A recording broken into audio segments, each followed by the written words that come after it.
అరే నాకు ఒక ఛాన్స్ దొరికింది అలా మాట్లాడనీకి. Certainly thank you honourable speaker గారు ఈ ఛాన్స్ ఇచ్చినందుకు. ప్రత్యేకంగా మా బెల్లంపల్లి కాన్స్టిట్యున్సీ ప్రజలకు తెలిసిన విషయమే.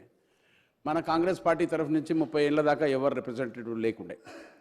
నాకు ఒక అవకాశం దొరికింది సర్వ్ చేయనీకే. 10 ఏళ్ళ సంది ఉన్న సంగతి టీఆర్ఎస్కు సంబంధించిన సోదరులకు అందరికీ తెలుసు. రూపాయి డెవలప్మెంట్ కాలే ఆడ.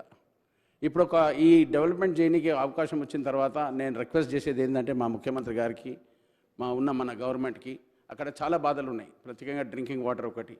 ఆడ ప్రాజెక్ట్కి వెళ్ళి నీళ్ళు వస్తున్నాయి, 90 కిలోమీటర్లకి వెళ్ళి వస్తున్నాయి. అప్పుడు పెద్దలు రాజశేఖర రెడ్డి గారు ఉన్నప్పుడు గోదావరి నీళ్ళు తీసుకురానికే మందమారికి బెల్లంపల్లికి ప్రత్యేకంగా ఇస్తాని పైప్ లైన్ కూడా వేసాడు. ఇప్పుడేమో అది ఆపి ఆడకెళ్ళి తీసుకొస్తే 90 కిలోమీటర్లు ఉన్నది, ఇదేమో 35 కిలోమీటర్లు 40 కిలోమీటర్లు. ఇది తొందరగా దీన్ని శాంక్షన్ చేస్తే బెల్లంపల్లి ప్రజలకు మంచిగా ఇంప్రూవ్ అవుతుంది. ప్రత్యేకంగా డ్రైనేజ్ చాలా అంటే చాలా బ్యాడ్ షేప్లో ఉన్నది. కంప్లీట్ మురికి వాసన. మున్సిపాలిటీలో రూపాయి లేదు. అక్కడ ఉన్న రోడ్లన్నీ ఏ కండిషన్లో ఉన్నాయో ఒకసారి వచ్చి చూస్తే తెలుస్తుంది. ఎస్పెషలీ వేమన్పల్లి నెన్నెలు పోతువా అంటే నిజంగా చెప్తున్న ఇయ్యాలో కూడా జనాలు ఎట్లా బతుకుతుర్రో దేవుని కెరక. It's such a bad shape. దాన్ని ఇంప్రూవ్ చేసే బాధ్యత మన అందరికీ ఉన్నది. ఇక్కడున్న గౌరవ సభ్యులకు నేను ఎందుకు కోరుకుంటున్నా అంటే మనకున్న ఈ బ్యాక్వర్డ్ ఏరియా ఆదిలాబాద్ జిల్లానే బ్యాక్వర్డ్ ఉంది టోటల్గా. There is no development at all.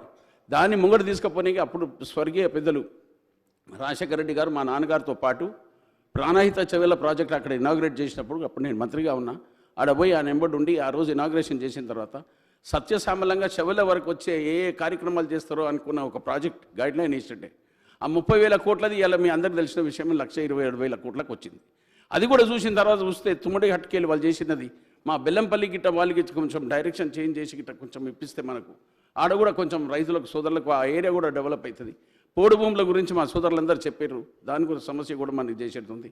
మా దగ్గర ఉన్న మెడికల్ హాస్పిటల్లో ఒకటి స్టార్ట్ చేశారు. దాదాపు 100 బెడ్ల హాస్పిటల్ ఉంది. Staff is only 20 members or 30 members. అది కూడా ఇంప్రూవ్ అయ్యేది ఉంది. చాలా పెద్దగా ఉన్నది. నేను మాట్లాడితే చాలా టైం పడుతుంది. మీరు చెప్పినట్టే ఈ 2 మాటలే చెప్తున్నా. నెక్స్ట్ ఛాన్స్ ఇచ్చినప్పుడు చెప్తా. Thank you very much. Thank you.